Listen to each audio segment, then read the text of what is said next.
guys, it's the repeater from Tower of Technobabble, and we're getting ready to do our next show, and I thought it might be cool for you to look behind the scenes and see how the magic happens. In fact, Conduit is getting TowerBot ready right now as we speak. Approaching Singularity. Got it. Avengers. Got it. Bacon. Need it. Batman. Got it. Bigfoot. Got it. Cartoons. Got it. Catwoman. Got it. Comics. Got it. Conspiracies. Need it. Doctor Who. Got it. Green Lantern. Got it. Hoaxes. Need it. Mars. Got it. Monkeys. Got it. Movie reviews. Got it. Myths. Got it. NASA. Need it. Oceanography. Got it. Politics. That. Religions. Need it. Science. Got it. Sci-fi. Do you mean Siffy? Space probes. Got it. Sports. Screw that. Star Wars. Got it. Star Wars prequels. Oh God, no. Superman. Got it. Transformers. Got it. Troll Hunter. Got it. Twilight. That. UFOs. Got it. Urban Boy, legends. that Got it. sounds Weird tales. complicated. Got it. Weirdos. Got it. Tune in Wonder at Woman. www.toweroftechnobabble.com and see what happens.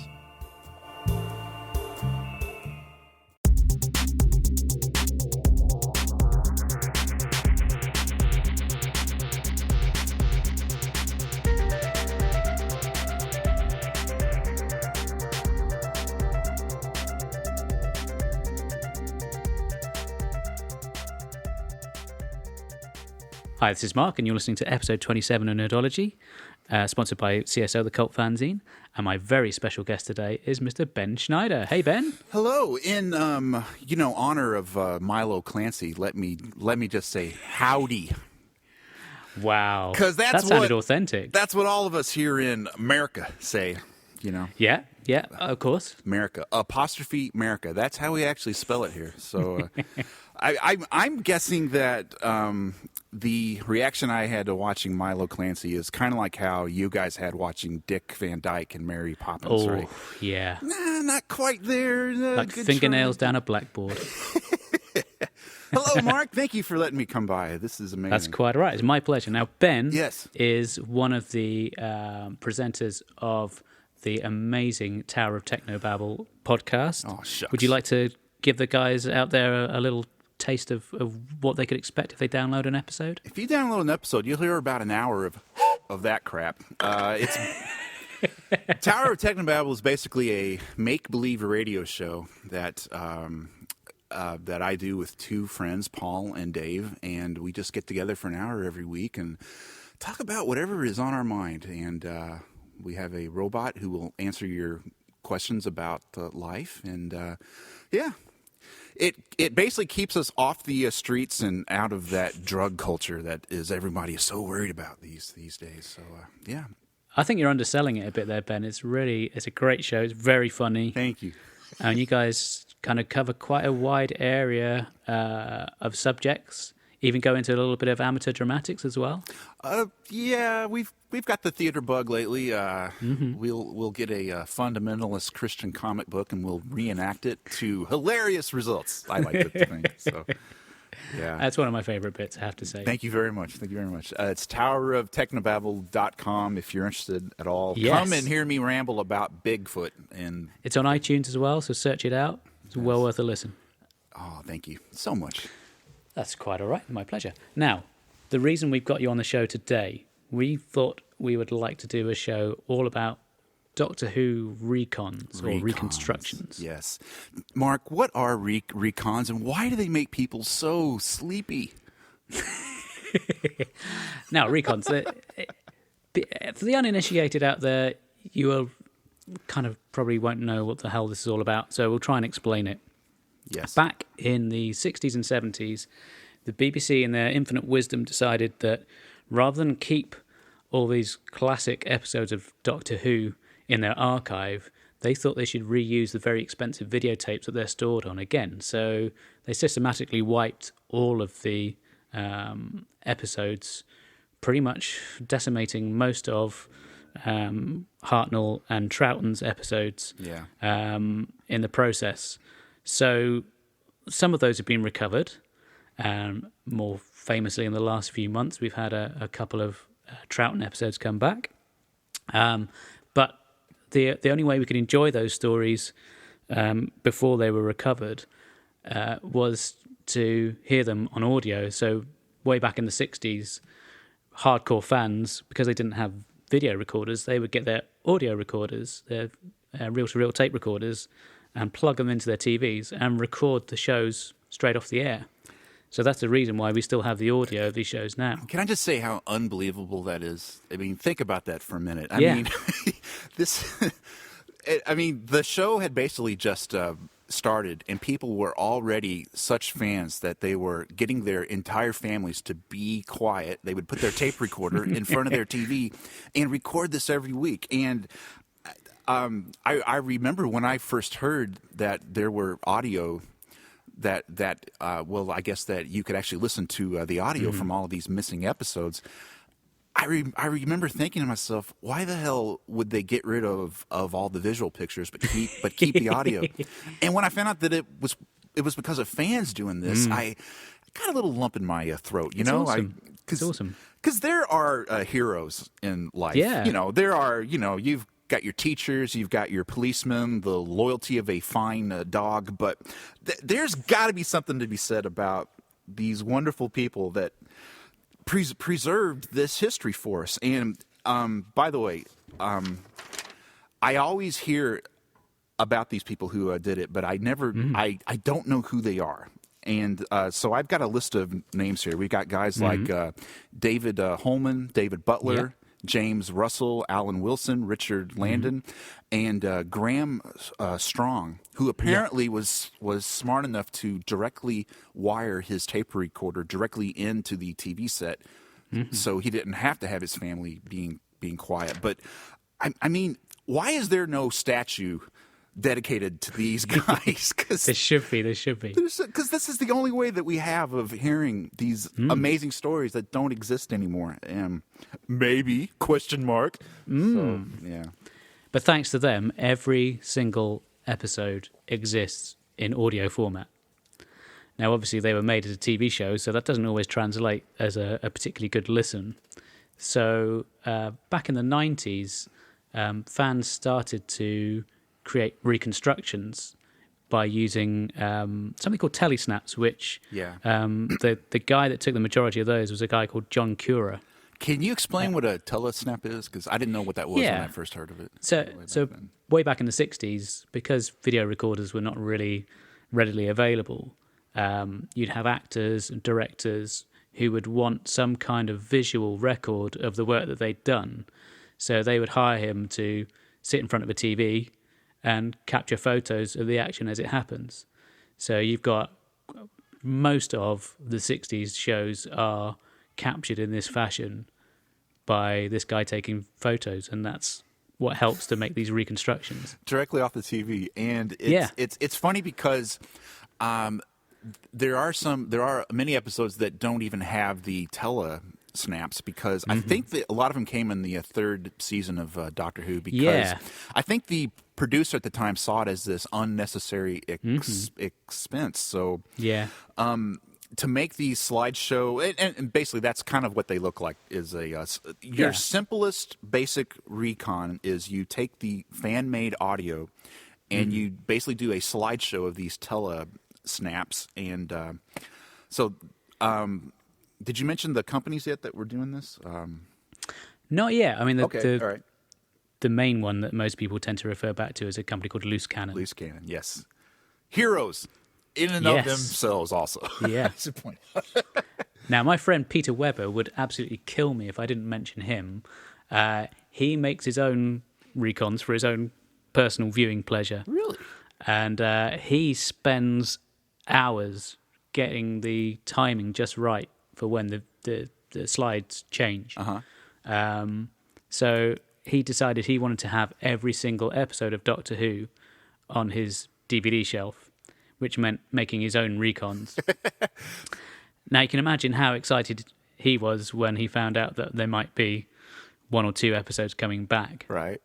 So he's, apart from wanting to throw himself under the nearest bus because he'd wasted all those hours on making recons, I'm sure he's probably very happy about the prospect of getting some more missing episodes back. Can I ask you, do you know why he wanted to make his own as opposed to just getting something that came from one of these companies that made it, like the Loose Cannon? I think he's quite a creative person, and and I think, like a lot of Doctor Who fans, I might be generalising slightly. Go on, dude. Possibly he has a very fixed idea of what he wants and would rather create his own thing. I think a lot of Doctor Who fans are quite creative people.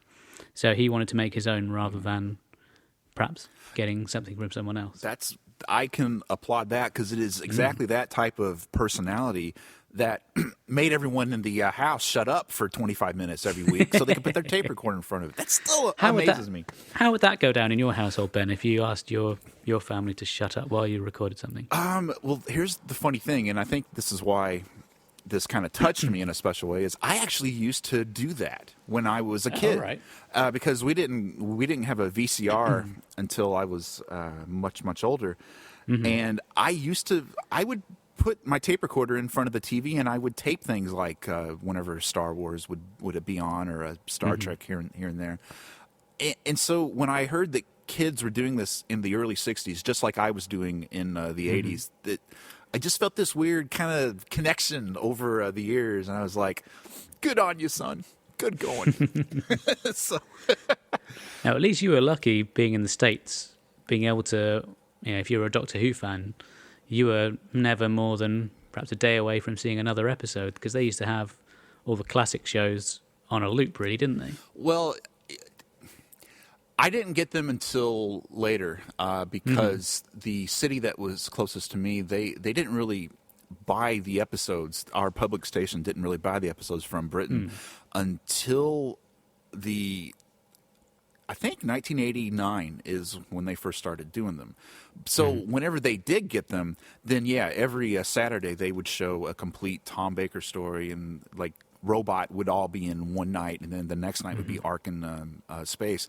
And then for my town, or for my city where they were doing this, they would just go through the Tom Baker years and then go back to Tom Baker. So for a long time, that's all that I ever saw. But oh, you poor thing. I mean, bear in mind, in the UK, we were lucky if we got a repeat at all. Wow. So even though we kind of got the episodes first, if you missed it, then that was pretty much it. You weren't going to see it again until video recorders came along. So did you ever try to do audio recording? No, I must admit, I know we used to have a reel-to-reel tape recorder that I used to play around with and kind of make little radio shows on and things like that, but I never thought to use it to record the TV. I don't know why it occurred to me. I think it's because I really liked the music in some of these movies, and I just wanted a way to hear it again. And then I began to realize that if I did dialogue too, so I don't know, but it's because of guys who think that way, and then through their generosity, the tapes were kind of passed over and to other fans who would make copies, and that's why we got them now. And then that led to this team called Loose Cannon and other guys like your friend Peter, who would take whatever kind of surviving image that they could find. Like they had the telesnas, but they would also use things like production photos that the makeup guys would take, or press shots, or they would use surviving clips. Yeah, which also that's the thing. One of the things that strikes you about watching a reconstruction, when you start watching them, you get used to seeing these still images. So you kind of, it's not the easiest watch to begin with, but if you're a fan of classic TV, it's something that you can kind of program your brain to accept. Because 60s TV is slightly slower paced than modern stuff anyway. So if you factor in the element of not actually having any moving images as well, it can be a bit of an ask first time round for someone to really understand it and appreciate it. But it's quite...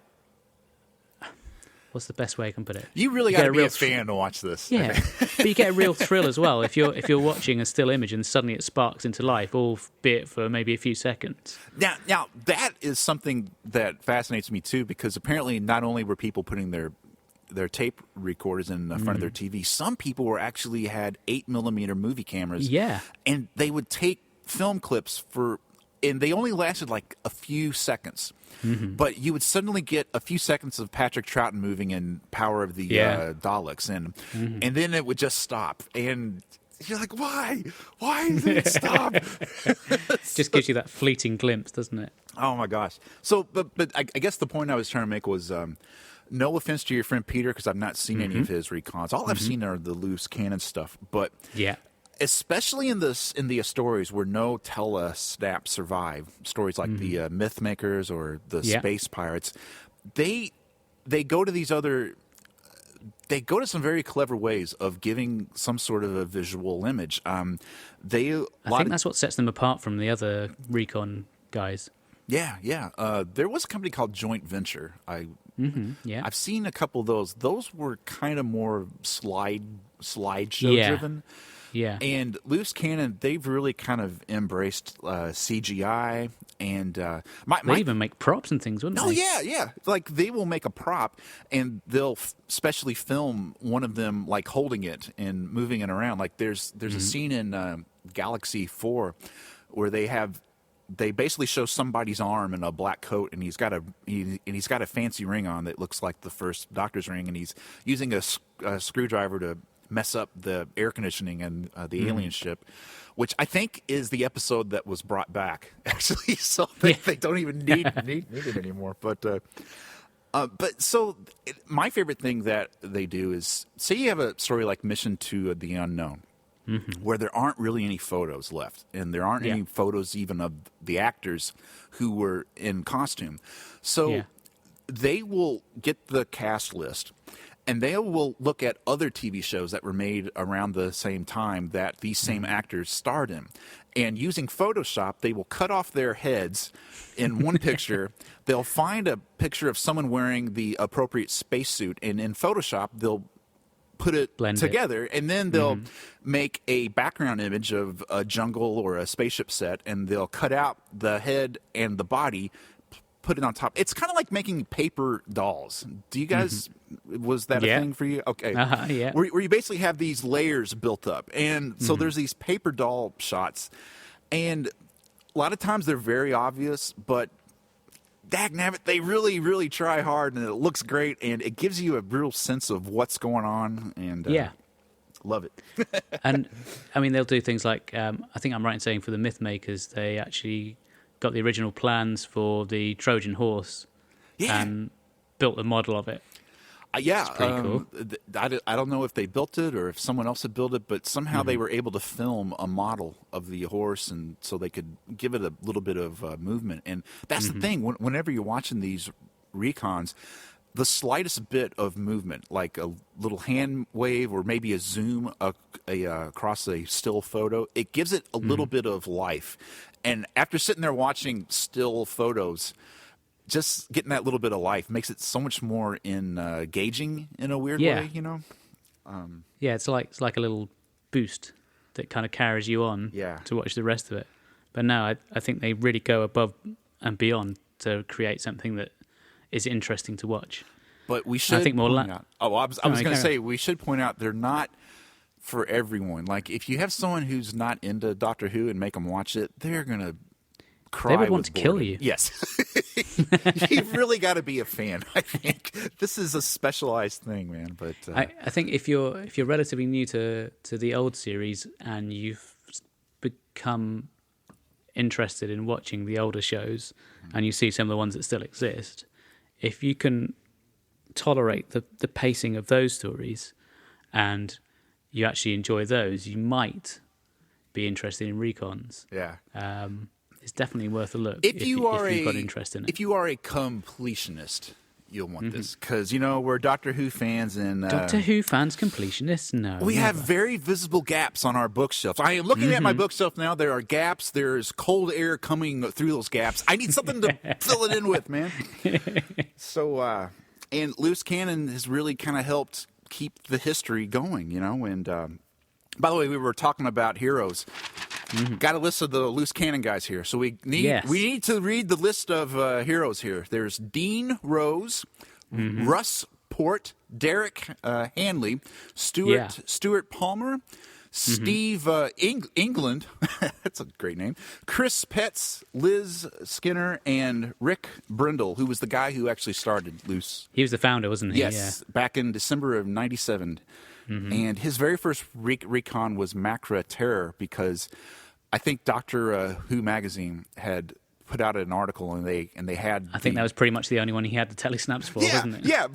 So he was basically scanning in the telesnaps out of the magazine, making a slideshow, and people liked it, and they were like, please give us some more, and he did. So love it. You can see a real progression from the very early ones to the later ones.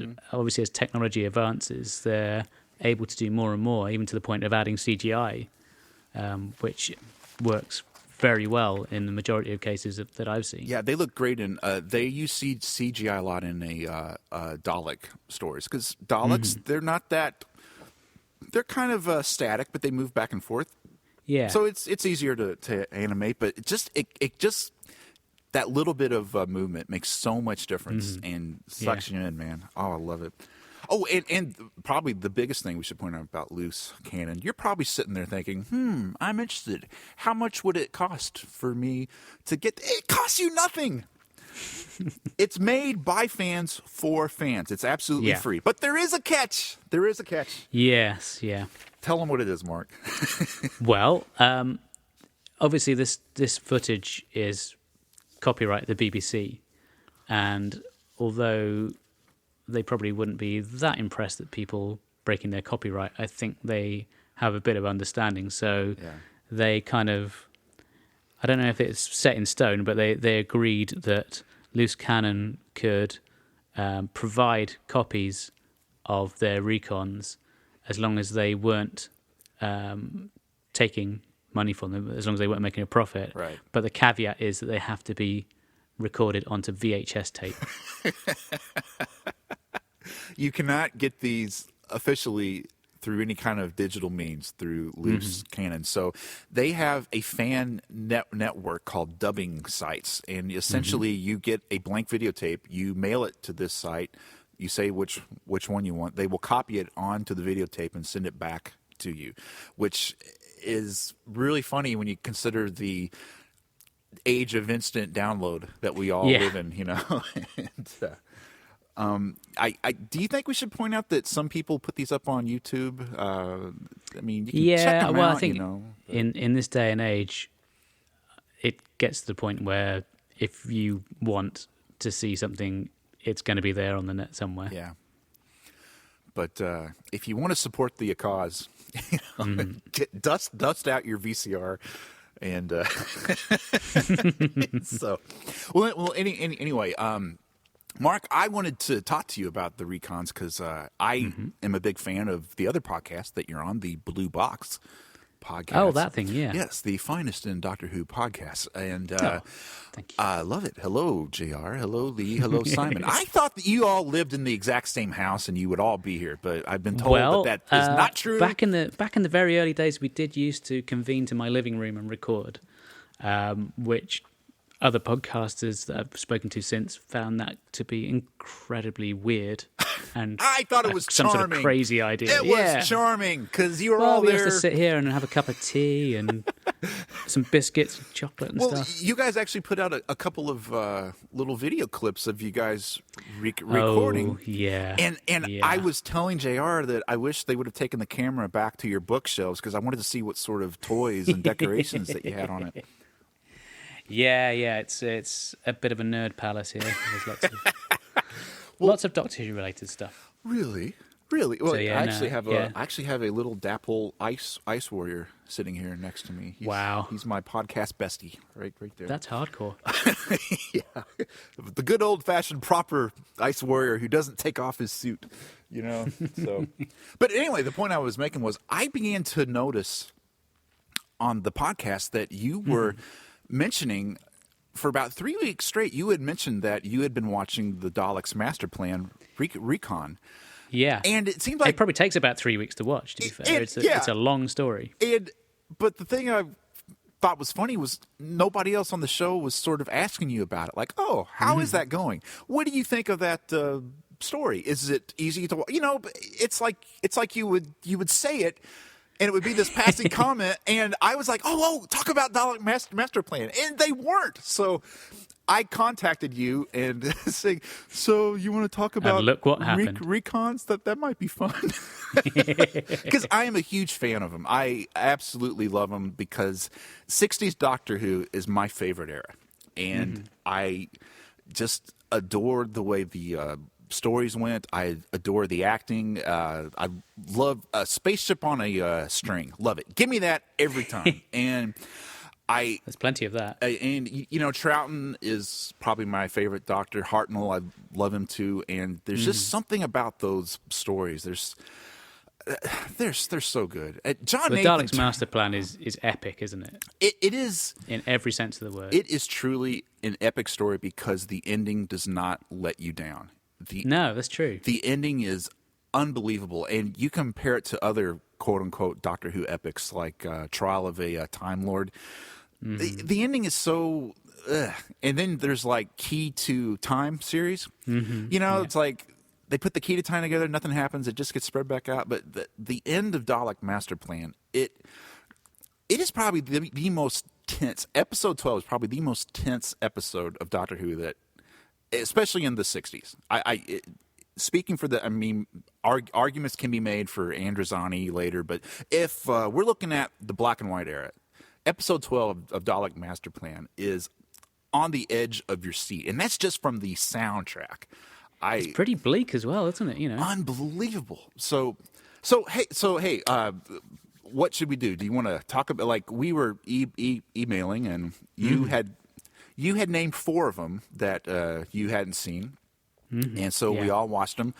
How do you want to go over them all, or do you just want to talk about how great Dalek Master Plan is for about 3 hours? Well, I think we should start with that one because that's what kicked it off. Okay.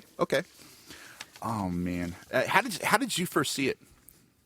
Well, I had the audio CD version with the narration. Oh yeah, we should explain that. All these fan recordings from the 60s, they were being tossed around and copied, and at some point in the 90s, the BBC realized that, hey, there's something here that we could probably make better. And I don't know the background story, but they're amazing. They basically took all of the copies of these fans things, and they found the best parts, and they remastered them, put them together. Yeah, and they're so good. Love them. So they've been around for a while. So you can listen to it in audio form with an actor describing what's happening on the screen. Yeah. But it's not quite the same as being able to sit and watch it. So I thought, well, I'll hunt out the Recon and see what it's like. And it's stunning. It's really well put together. Was this your first one that you had ever seen? Recon? I think I'd seen. I'm trying to remember if I'd seen one before that. I don't think I'd sat through a whole one, but I had just kind of investigated and seen the odd clip here or there online. But this was the first one I really sat down and wanted to watch the whole way through. It's funny. Dalek Master Plan is one of those ones that we don't have the tele-snaps for. So Loose Cannon had to make the photos directly from scratch using that paper doll method or CGI. And something that I have noticed, if you compare one that doesn't have tele-snaps to a Recon that does have tele-snaps, the one where they have to make the images has a little bit more energy to it. It seems to have more movement, and I think it's because when you have the telesnaps, you're sort of locked into certain scenes and certain images. Yeah. And when you have to create the images, you can make it look how you think it should be rather than And you can purposely create an image to show something pivotal that is happening, whereas with the telesnap, it's just sort of like a random chance. Usually a telesnap will take the picture a second before something really great happens or a second after, But whenever they're making them from scratch, they can actually show the moment, and and they can kind of make more of them, and it's almost faster paced. But at the same time, though, we should also point out that Dalek's Master Plan is actually really, really good, and that helps having a good story with. It is. I mean, Terry Nation has a bit of a reputation for repeating his stories quite a bit, but this, I think, is still quite fresh. It's probably helped by, I think it was Dennis Spooner wrote some of the episodes as well. Yeah, he wrote. I think they did half. Like Terry Nation did the first bits. I think. I actually have it written down. He did episode 1 through 7, 1 through 5 and 7, and then Spooner did episode 6, and then 8 through 12. So, and those early ones, the Terry Nation ones, they're really good. Yeah, Really good. I think you're in for a treat if you like the sort of 60s Dalek stories. They're still quite manipulative and scheming, so you've got that kind of interesting rather than just being quite boring soldiers. Oh, yeah. And you've got this really great character in Mavic Chen, played by Kevin Stoney, who just, even in audio form, just really captures your attention. Yeah, when I first saw a photo of Mavic Chen, it was in some magazine in the 90s. It was sort of a look back at the early years type of It's an an unusual look. I thought he was an alien. I didn't know he was supposed to be human. And so, but man, how do you want to do this? You just want to go through episode by episode? Or I can talk about this literally for hours. We've got about 20 hours. That's fine. Oh my it's God. No problem. Well, it starts out with Dalek Master. No, I'm sorry. It starts out with Mission to the Unknown. Yeah. Which is famous for not having the Doctor in it.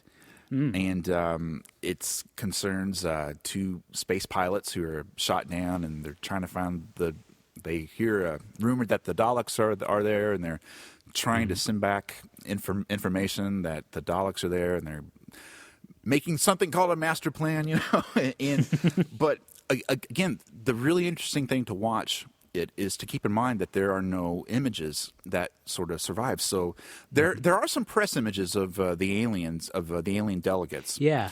But stuff like Mark Corey and Garvey and Laurie, they had to make those from scratch. So they're taking the actors' heads from different TV shows and putting them in, and it just works really, really well, The other thing that marks out Dalek's master plan in terms of Doctor Who history is it's the first time Nicholas Courtney makes an appearance. Yes, he shows up in the episode 1 of the proper story. The Nightmare begins, and he's playing a character called Brett Vyrne. And I have a big, huge question. Why is Sarah Keenan considered a companion and Brett Vyrne is not? Yeah, I find that weird. It's like, Sarah Keenan comes in murdering Brett Vyrne, and yet, her own brother. Yeah, spoilers. But yet she gets like the accolades in the books as like the Doctor's companion, Sarah, and Brett is just completely forgotten about. Is it because Brett didn't technically do the old-fashioned rule of a companion where you travel in the TARDIS, and is that why they never? Well, there's possibly that, and the fact that he doesn't look quite so foxy in that black outfit. Oh, Gene Marsh. Gene Marsh. Man. But oh gosh, I'm all over the place. I should have prepared better. But getting back to Mission to the Unknown, like if we're looking strictly at the visuals, there's a scene where the two guys, Mark Corey and and Lowry, they're working on the ship, and one asked to be handed give me a wrench or pass me that wrench, and what they show visually is a plumber's wrench, a very obvious 20th century thing that you would use to fix a water pipe, and it kind of took me out of the moment, because I was like, you wouldn't use that to fix a high-tech rocket. But then I began to think this was BBC in the 60s. Yeah, exactly. Maybe that is what they used. Maybe they did use plumbing tools. And then I was thinking, well, stupid me, the Daleks have a freaking plunger on them. So it makes sense to have a water pipe wrench in a story with Daleks. And so I almost like to think that was that was something that they did on purpose, the loose cannon people. But I don't know. I may be giving them too much. But I think it's one of those stories that there's no. Usually in some of the older classic stories, you perhaps get the odd duff actor or just a character that doesn't really work very well. But this one, I think, right across the board, everyone's really knocking it out of the park. Yeah. I think Peter Purves is quite an underrated companion. Something as Stephen. Something also. This one of the reasons this story feels so epic is it seems like every individual episode, except for the last two, has a ton of secondary characters that are really, really good, and they really feel developed, and they usually only last for like one episode, like in that first. Well, yeah, I was going to say, it feels like there's a lot more at stake because even companions can be killed off in this story. Yeah, spoiler, but yeah. but like even in that first episode, the nightmare begins. You've got those two people at the Earth headquarters. I think it's called, what was it, Lyzan and Rold or something. And they're basically at their office job, but they got the big TV on, and Mavic Chin is making a speech, and they're sitting there arguing about sports and about which space car is the fastest. It's these little touches that make the universe feel a lot more populated, like a lot more human. And people don't feel that, the secondary characters don't feel that cardboard cutout, especially in these early ones. And I absolutely love that. And just these little character touches, And I also wrote down that one of the best Billy flubs ever is in that first episode. Brett Vyron gets the key to the TARDIS and forces his way in, and Hartnell's mad and he's pacing, and he sees that he has left the key in, and the doctor says, brains, or brawn rather, versus brains. I've got you, Pete, from the start, And he flubbed it, but it's absolutely charming. I love it. That's one of the nice kind of extra bonuses if you really get into Hartnell, who it's possibly slightly harsh to enjoy it in a way because the poor guy was ill, but there are some very entertaining slips of the tongue. But it's I think he takes this aspect of his performance, though, that he knows that he has to deal with, and he makes it part of the character, though. So I actually love it, yeah. And I think you've got with something. This is 12 episodes. Yeah. Or 13 if you want to include the cutaway Mission as well. to the Unknown. Yeah. But it doesn't really feel like it drags. No. In my opinion, anyway. I don't know whether you've found that or not. No, it's and I think a lot of it is because there is this overarching theme where they have to get rid of this time destructor device, but each episode kind of has its own kind of mini thing that they have to get through every week, and there's this air of tension that kind of hangs over the whole thing, and you wouldn't think that it would be able to draw it out through 12 episodes just through the audio, but it somehow does. I mean, there are peaks and valleys, obviously, but and again, I just whenever I think about the whole thing, I'm amazed at the cast, at the number of people in it, and you had just mentioned how Steeman comes off really, really well. Yeah. I like Katarina a lot. I like her acting. I can't remember the name of the actress. Do you know who she is? Or oh no, I can't remember her name off the top of my head. We'll just call her Katarina. But yeah. And Loose Cannon, bless their hearts, they used the 2 or 3 pictures of Katarina to as best as they could, in the little slides. But she really comes across as just a great soul. I love the scenes with her and the doctor talking together, and just the way he keeps telling her that he's not a god, and he completely trusts her. And this is only after one episode, and like that part where she is getting the tablets from Brett to help Steven, and she's looking at them and she's like, "Are these tablets?" I could honestly believe that she was someone from ancient times who would have no idea what that is. And I feel a bit sorry for the actress because I think she does a pretty decent job, but I think she's saddled with this character that is so out of her time that obviously the people in charge decided that this really wasn't going to work out. So I think it was a bad decision because you can actually see her growing. She accepts things. Like by episode 3, she's helping the doctor create the trap, trap to defend the ship. It isn't like, and I had always heard that was one of the reasons why they got rid of her. So I was kind of expecting her to be a little bit more whiny or annoying, but she's really good, and especially in the recovered episode 2. Do you remember the part where they get Zeph on and they take off his cloak? Yeah, they tie him up, don't they? There's that really quick scene. You see her retching and turning away from the look of this alien, which she has never seen. Yeah. And it's just a really good acting moment, I think. Instead of having her just standing in the background quietly, not doing anything, being very Tegan-esque, she's actually, and I mean, Jamie was from a different time period, and he got on fine. Yeah. So. We won't mention Victoria. Oh, Father, oh, Victoria. I think another reason why this story works, and you touched on it earlier, is that the Daleks, they don't need Davros. They don't need some malevolent supercomputer. They're evil. They're cunning. They're manipulative. They're just, oh my gosh. They're actually... You've got the whole political intrigue as well going on, because you've got Mavic Chen, who's trying to sort of play both sides off against each other and come out on top. Oh, it's great. Because he's the guardian of the solar system. Whatever that is. Yeah. And he's supposed to be sort of protecting Earth and its surrounding planets, but he's secretly in with the Daleks to try and take over. But at the same time, he's got his own plans to kind of take them out once the victory's been achieved. Oh my gosh! And then you've got this council of weird aliens who've all got their own sort of little agendas as well.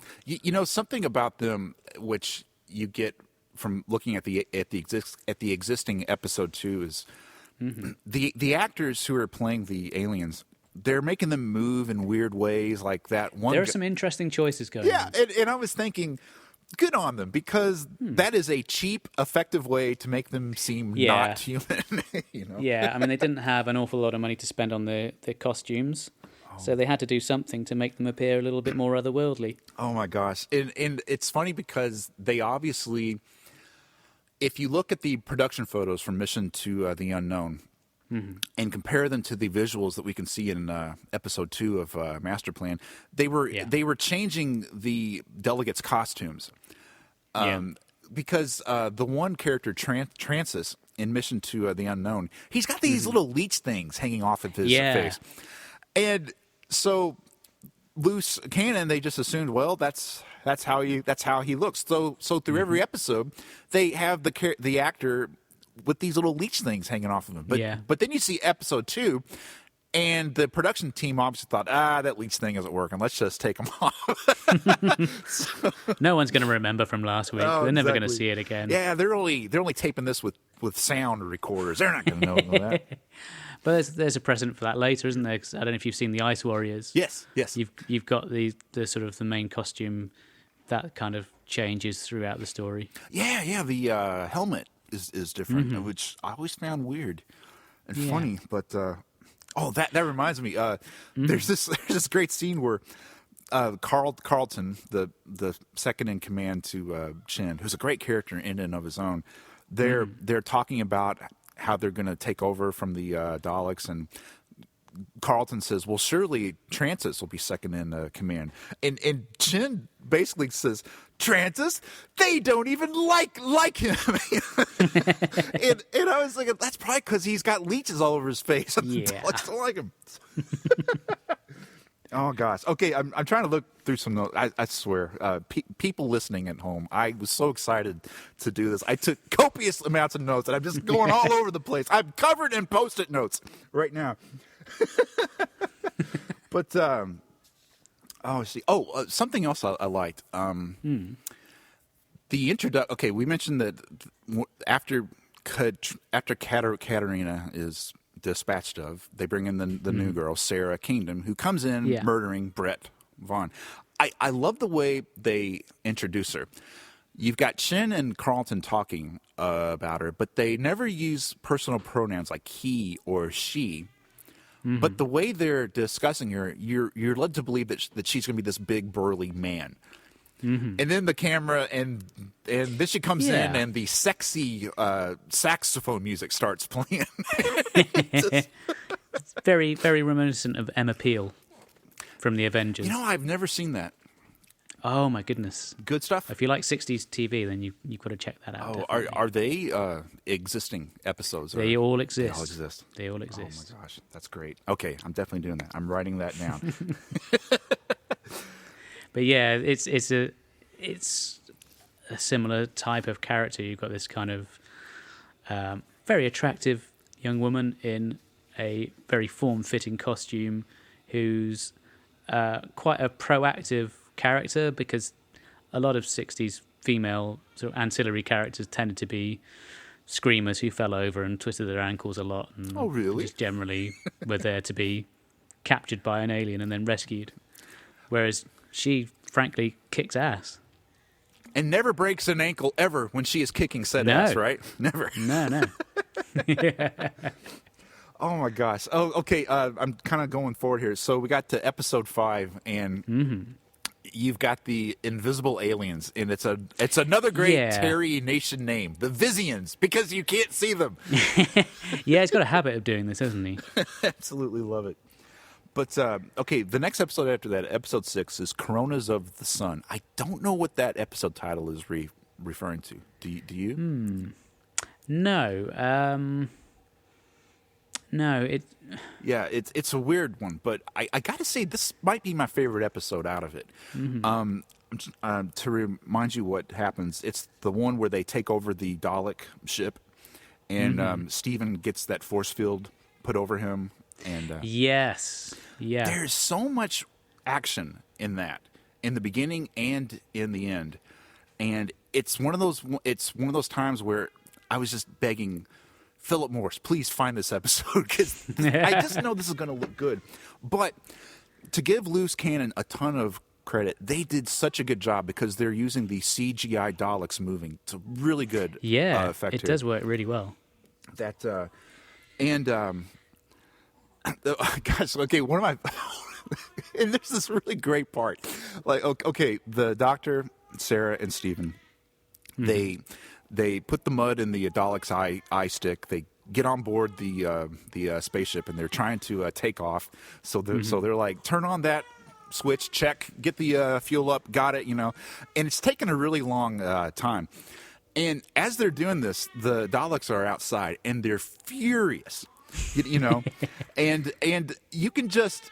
And the funny thing is, you can just hear them barking orders to each other, and they're all like, "Okay, everybody, line up, Carl, straighten up your gun stick. Can everybody see the target? Okay, now on the count of 3, we're all going to fire, right? 3, got it? Okay, does everyone see it? Larry, get up there." And they're back there barking orders to each other, like, and it takes forever, and then they finally get off, and I want to see this so bad.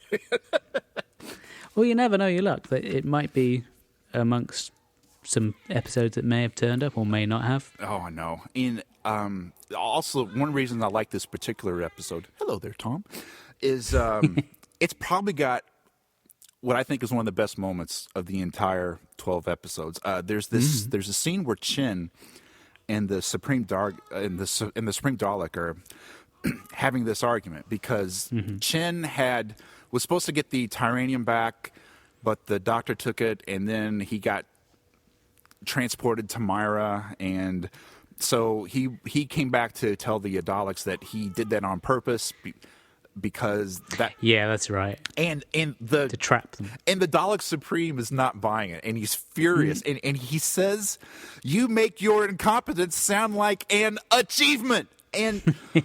that is such a good piece of dialogue. That's a perfect example of how Daleks in the 60s had so much character. And you compare that to a Dalek in the 80s or the It's 70s. also a very good analysis of how a lot of politicians do their job. Absolutely. Yeah. And the Dalek is picking up on this. I mean, these Daleks are not like robot soldiers. They're absolutely cunning and manipulative. I love it. And then whenever the Doctor steals that Dalek ship, Chin turns on the Supreme Dalek and starts criticizing him back. Yeah. He was like, "Oh, so you had the gall to criticize me," and the Dalek is trying to talk, and Chin keeps cutting him off. He's like, it is. So you're saying it is not an emergency, and you just see him fuming. I love it. I think you gradually see Chen become more and more crazy as the thing goes on, don't you? Yeah. By the end, he's just like, I mean, he was a megalomaniac from the start, but he loses all touch of reality by the end of the actual story. I guess the point we're trying to make here also is, if these were the type of Daleks that were still being written this way in the 70s, they would not have gone back for Davros every single time. They didn't need Davros. No. Oh, geez. Philip Morris, find this, please. Should we talk about Feast of Stephen? Yeah, that's a weird one in itself, isn't it? Oh, but I love it. I can't help it. I love it. It's just such an oddball, isn't it? Okay, but I think it sets the tone for a lot of the Christmas specials that we get now. They're something other, aren't they? You know what I mean? Though? Yeah, absolutely. Well, the story is that the way the production schedule fell, Christmas happened to be on that Saturday, so they were like, "Hey, let's just have a goofy old fun episode," and it's great. And again, it's full of CGI. And like they had to do a CGI to recreate the police station and a lot of the composite shots and the paper doll stuff. And it's just really funny. And okay, Mark, I have to ask you this. You are an Englishman. Yeah. What does the phrase "it's a fair cop" mean? It means that you realize you've done something wrong and you're not going to try and bluff your way out of it. You're going to accept that you've been caught. Okay, that makes sense. I have always heard that phrase, like the old Monty Python shows. They would say that constantly, and I've never really been able to get the context clues to tell me what that means. And but it's a real kind of slapstick comedy runaround, isn't it? Yeah. Oh my God! And there's a scene where the doctor has been brought in to the head policeman's office to explain what's going on. And I'm thinking he's really come a long way in 2 years, because he's there telling this guy that he has a time machine. He's like, that police box is a machine for investigating time and space. And just 2 years ago, he freaked out because Ian and Barbara had broke into it and he kidnapped them. And in that time, he has mellowed out so much. I think he had to, really, didn't he? Otherwise, I don't know. I can't see how the show would have gone on, really, because I think he couldn't have had that character be that abrasive for that long. I think he just would have switched off after a while. Oh, it's beautiful. It's beautiful stuff. And then they go to Hollywood. Yeah, they run into Bing Crosby as well. They go to America. Yeah, Bing Crosby and Charlie Chaplin and all that. And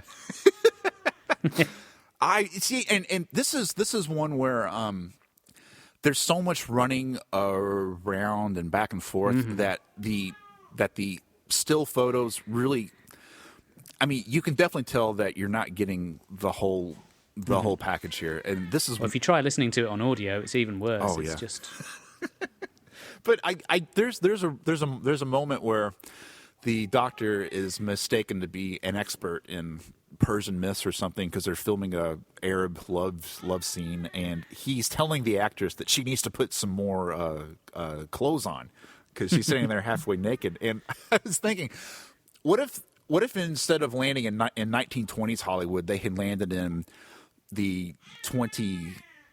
like now Hollywood? Like say he had landed on the set of Transformers 3. What would he have said to that? Put some clothes on. Megan Fox, put some clothes on. Write a script that makes sense. Don't make a movie that's just effectively just two robots smashing the hell out of each other for an hour. Yeah, he's like, done that already. It was called The Chase, and it was amazing. So, The Chase. Oh. But then they go to episode 8, Volcano, where we got the monk. Yeah. Oh. Who is this actor? I love Peter Butterworth. Okay, is he someone who was well known and well loved? I only know him from The Monk. Okay, well, Peter Butterworth was the guy that played the monk. In the UK, there were a series of comedy films called the Carry On films. What is that? They were kind of like bawdy comedies, so you wouldn't see anything too over the top, but you'd have young ladies with ample bosoms and things like that, and it would be sort of like it kind of gets described as seaside postcard humor. So you get these sort of naughty. Oh, is it like a Benny Hill type of thing? Maybe. Similar. Okay. Similar. Because I have seen that where they're running around with the buxom babes. Okay. So he was that in the guy. in the very first Carry On film. The lead actor was one William Hartnell. Really? And it's called Carry On Sergeant. Was he telling them all to get some more clothes on, or was he? Well, it was called Carry On Sergeant, and he was up until that point fairly typecast in roles of sort of authority figures, and he had a bit of a run of playing soldiers. Yeah. So he plays a sergeant in this, and he doesn't take any crap from anyone. So was getting back to the Monty Python. Every now and then Graham Chapman would show up in a Brigadier Lethbridge Stewart outfit, and he'd be like, "Stop this! Stop this!" Was he basically doing Hartnell from that? Time? No. I think they were doing their own thing there. Oh, okay. But anyway, getting back to Peter Butterworth, he was probably best known in the UK for being in quite a few of those movies. They had like an ensemble cast, so you'd have a lot of the same actors coming back, but with guest actors coming in. Okay. So he was probably best known for those, as he was known as a comedy actor. Oh, did he do anything else, or was he like? Nothing that really springs to my mind, so Okay. I may be doing him a terrible disservice. But I could definitely see him in these Carry On things, right? Okay. Yeah. Were the Carry On films made before the Sort Doctor of Who similar stuff? sort of time, really. Similar sort of okay. time, early to mid '60s and onwards. And- They kind of became a parody of themselves by the end. But yeah, there's some great. It's quite an eccentric British sort of humour. Oh God. Not in the same way as Monty Python. It's not that out there. It's just. Right. But yeah, there's some great. They tended to do spoofs. So they had one called Carry On Cleo, which was a spoof of Mark Antony and Cleopatra. Okay. Huh. So you have an actor called Kenneth Williams, who was a bit of a legend in British comedy. Was he ever in Doctor Who? No, sadly, he was very camp, and he plays Caesar, and he comes onto the stage. He says, "Infamy, infamy! They've all got it in for me."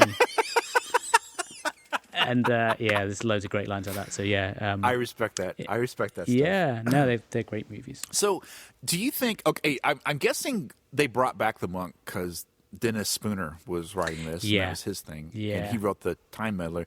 That's right. I just think it's really interesting that they thought to add him to the mix, and yeah, it's an unusual choice. It's cool because I don't think they had ever brought back someone before. I mean, besides the Daleks, obviously, but had they ever? I don't think they. I don't know. I think it's also a bit of a foreshadowing of the sort of thing you'd see the Master getting up to, as he'd kind of team up with a bunch of aliens to try and achieve a sort of conquest or something. Although in this one he's more kind of doing it under duress, isn't he? Yeah. But it's funny because I think it's kind of a brilliant thing because if he was the first person that was ever brought back, the kids watching it at the time wouldn't have known that is an option. Like now. We see somebody shady wearing a little short beard. We're like, oh, it must be the Master. But back then, because no one had ever been brought back, they would never have thought. So there's that part in the episode where the Doctor and they're in the TARDIS and they're fleeing. He's got his little time tracker screen thingy, and he's saying that there is a time machine following him, and he just assumes that it is the Daleks. But we know that the Daleks haven't called for their time machine to come in yet. So I'm wondering if kids would have been able to figure out who could that be following them. I think obviously because it's a time machine, you can kind of give a little bit of leeway of thinking, oh well, they haven't set off yet, but because it's a time machine, they can kind of set off whenever they like. There's no timey-wimey in 1960s Doctor Who. Come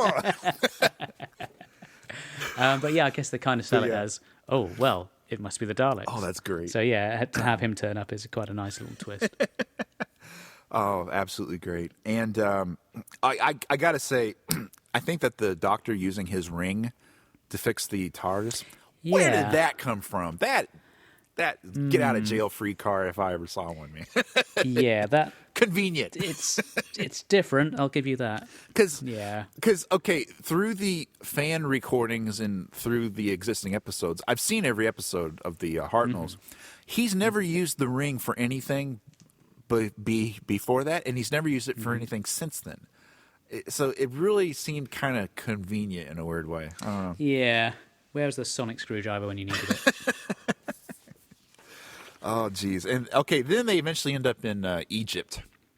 And you know how earlier I was saying how they have a lot of great secondary characters in most of the episodes? The Egyptians are kind of more cardboard. They are a bit cliché. one-dimensional, aren't they? Yeah, so, but there's still some good stuff. Oh, my favorite part of episode 9 is the doctor breaks into the monk's TARDIS. Yes. And tell them what He's happens. got previous with this, hasn't he? Because in the Time Meddler, he changes the monk's TARDIS, so it's tiny on the inside, so he can't get back into it. But this time, because there are 2 time machines there and the Daleks are chasing him, he's going to try to throw off the Daleks. So he goes in and he activates the monk's chameleon circuit. And so you get this montage of the monk's TARDIS changing into these different things. Like it didn't it turn into like a tank and a plane. Yeah. And It turns into a horse-drawn coach. yeah.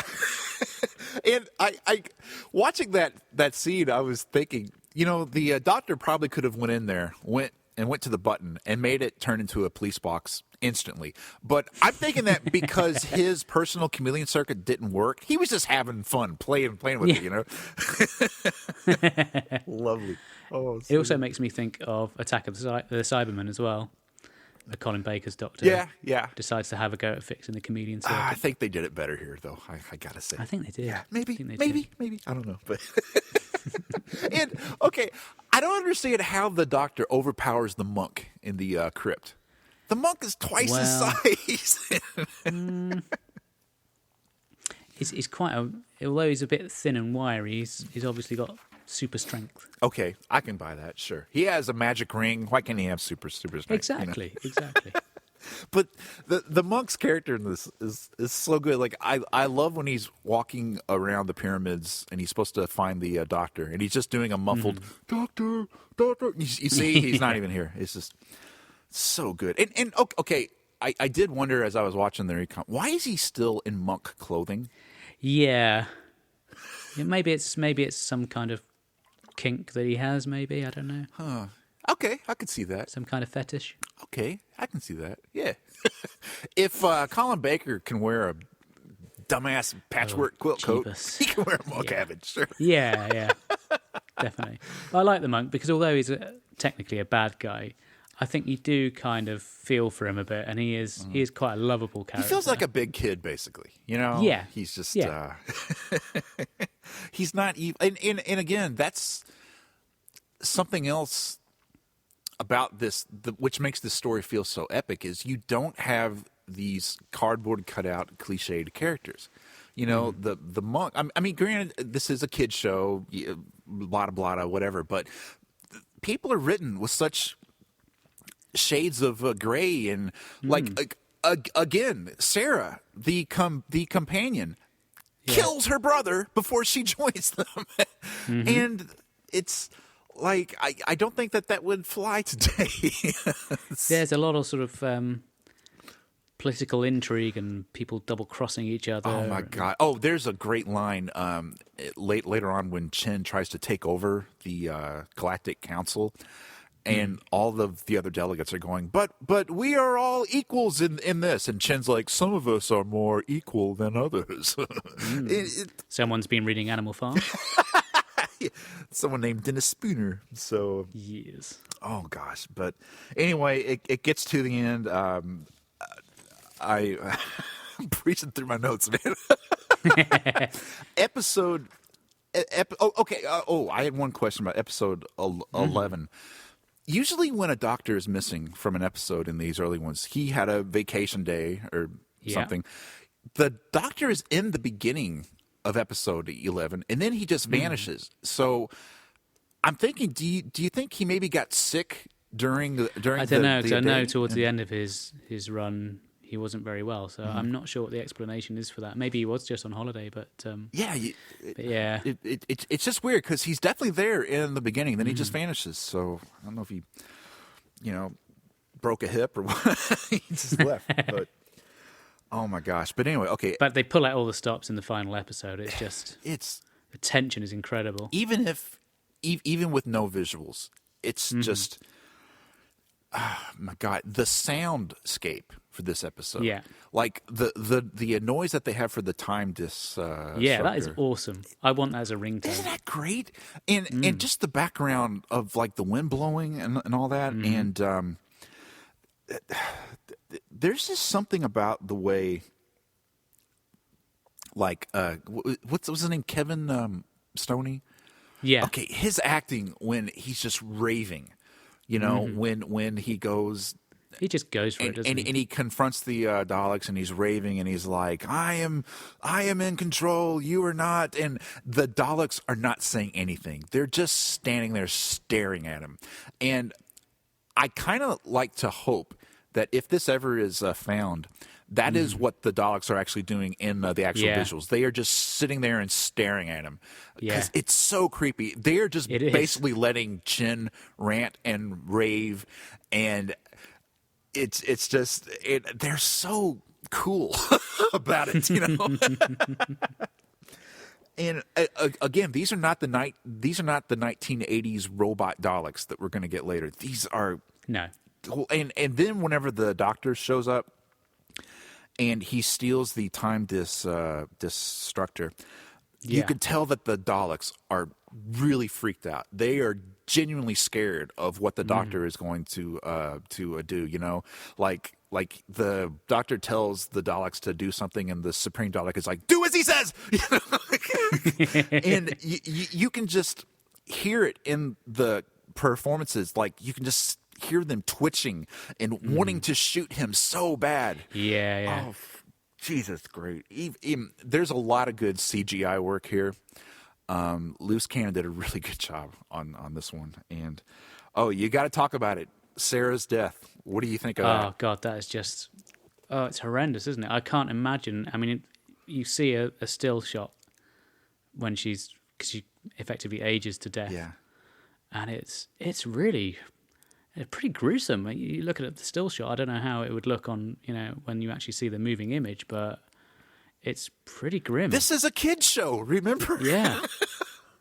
Unbelievable. And like Loose Cannon did something where they had a sleeve of the jacket and they made it look like Sarah's uniform. And they kind of had white powder in the shape of a hand because she was disintegrating and turning into dust. So they specially filmed this little film clip where you see this powder in the shape of the hand getting blown away by the blowing wind, and it is so effective. And it's that attention to detail, isn't it? That makes them stand out from the other recons. So good. And again, this is why this story is so epic, because this ending pays off so well. There is no quick solution. Problems are not solved with a simple throwaway line of dialogue. There is a definite price. There's a definite cost. I really like that Stephen really questions the Doctor as to what he's doing. Yeah. Like at the very end, Stephen is just listing off the names of everyone who had died. Stephen says Brett, Katerina, and Sarah. In Stephen's mind, Brett is a companion, is a friend who is needlessly killed by Sarah again. And there is nothing fun about the ending. There's nothing comfortable about the ending, and you can actually. This is one I want to see because I think William Hartnell's acting must have been really good. I mean, you can hear it in his dialogue, how weak he is, how and then Stephen comes out of the TARDIS and pulls him in to safety, and the Doctor says, "Thank you, my friend." He didn't call him Stephen. I have never heard the Hartnell Doctor sound more grateful. The way Hartnell delivered that line. He's quite humbled in the end, isn't he? Yeah, good word. Yes, humbled. He is so grateful and just it's so genuine, you know. It was Philip Morris, get on a boat, find us. Oh, have I rambled on too much about Dalek Master Plan? I could go on. I think it deserves it. It's a great story. It's a great story. It's so good. So yeah, if anyone out there was gonna try a recon for the first time, I think that would definitely be my vote for the most impressive one. You can also get there are 3 episodes that are existing, 2, 5, and 10. And that helps a lot, particularly with the longer stories like that. You know, it can be as good as the recons are. It can be a little bit hard going. So to have a bit of respite and have some moving images, is nice. It's also good that the ones that do exist are kind of spaced out evenly. So it really gives you a feel for just how different the story got as it went on. And talking of different, what on earth is going on when they're in that matter transporter? You mean when they're William jumping Hartnell's face going all over the place? And yeah, that's just bonkers. But you know, Stephen and Sarah, they're on a trampoline to. That's right. Yeah. And I'm just guessing that Hartnell was like, "I'm not getting on that." They should have. Well, he'd probably do himself an injury if he did. They should have recreated that scene for the adventure in time and space and time. You know, like have David. What's his name? David Bradley. Yeah. You know, like have him going. I'm not getting on that trampoline. Screw you. I am a legitimate actor. I do not jump on a trampoline. Oh, you want to talk about another one? Or yeah. Okay, what do you want? We got Mythmakers, Space Pirates, and Power of Them There Daleks. Oh, it's so hard to choose. I mean, we could totally do a part 2, man. I mean, we could go on for hours. Absolutely. I mean, the one thing I'd say about the Mythmakers, I think you tend to... The versions you managed to get hold of, somebody had spliced the audio from the CD version onto the loose cannon production. Yeah. And the version I watched of the Mythmakers was the kind of loose cannon original. Okay, yeah. And one thing I would say is, obviously, because these things were originally audio recorded from the TV onto a cassette or onto reel-to-reel, then they've been transferred onto videotape, and I imagine they're several generations down the line. The audio, because it hasn't had that attention that the BBC are able to give it, it's a bit wobbly to the point where it almost sounds like a comedy. Well, it is. I mean, it is a comedy. Right. It's obviously a comedic story, but it's like the music that's supposed to bring tension back in sounds almost like some kind of clown music. It doesn't help. Well, yeah, the version that I heard was it was one of those ones. Some people on YouTube take the loose cannon images and they'll marry them to the official BBC audio narrated sound tracks, and I like that version a lot because it really helps with the moments where there's not any kind of dialogue happening, you know. But yeah, you're right. The audio from the straight loose cannon sometimes can be a little down because they're using the fan recordings that haven't been cleaned up. So I think the Mythmakers stands out because it's quite an early example of a comedy episode. I know we had the Romans as well, which was who wrote this? A little bit before that. Was this Donald Cotton who wrote this? Yes, I think so. And he did the Romans too? No, he did the Gunfighters. No. Yes, that's right. Okay. I always get him and Dennis Spooner mixed up. Yeah, I did too. Why is that? I don't know. Maybe I like their stuff a lot. Name beginning with D. Yeah, they're both very funny guys. But yeah, they do something very clever. They take the original myths from the whole. You've got the whole thing with the Siege of Troy, right? But they play on it. So although they're still relatively accurate to the way that the myths wrote these characters, they kind of twist it slightly so that you get a slightly different version of what you were expecting. Oh, I think when I had first read about this story, like, okay, I did the thing that every Doctor Who fan does. I somehow got I got my hand on a episode guide, and I would look through it like, oh, Dalek's Master Plan, that sounds great. I can't wait to see that. And then you find out that it's missing. So all I had at first was just little paragraph summaries of what each story was, and said the myth makers, they go back to the Battle of Troy and all that. And the way I first heard about this story, I just assumed it was going to be something more like the Highlanders, like a dry historical. Yeah, and I imagine that the characters were going to be played like, kind of like the Atlanteans are played in the Time Monster. Just very stiff dialogue and just believing that, oh, these are gods, we must worship them. But this is just great. The Mythmakers is amazing. It's quite an interesting way of doing it. It's quite a knockabout story for the majority of it. And then right at the end, it just kicks you in the teeth with a really horrendous ending. I think... it's coming, but it's just pretty brutal. I think that ending is so much more brutal because all of the characters in the first 3 episodes are not really shown to be thuggish and bloodthirsty. They're just a bunch of wacky people. But then they're suddenly murdered, and you're like, oh, I really like Priam, and why did Paris have to die? That's amazing. And so let's give a big hand for implied rape on a kids show too. Not for the first time. The grand old tradition of 1960s Doctor Who. But Terry Nation did it first, I think. It's an interesting title. Now, obviously, they didn't call it the Mythmakers. That's something that was given in retrospect. Yeah. But when you think about it, most titles for Doctor Who, the title either refers to the place where they're at or the enemy who they're going to fight. Yeah.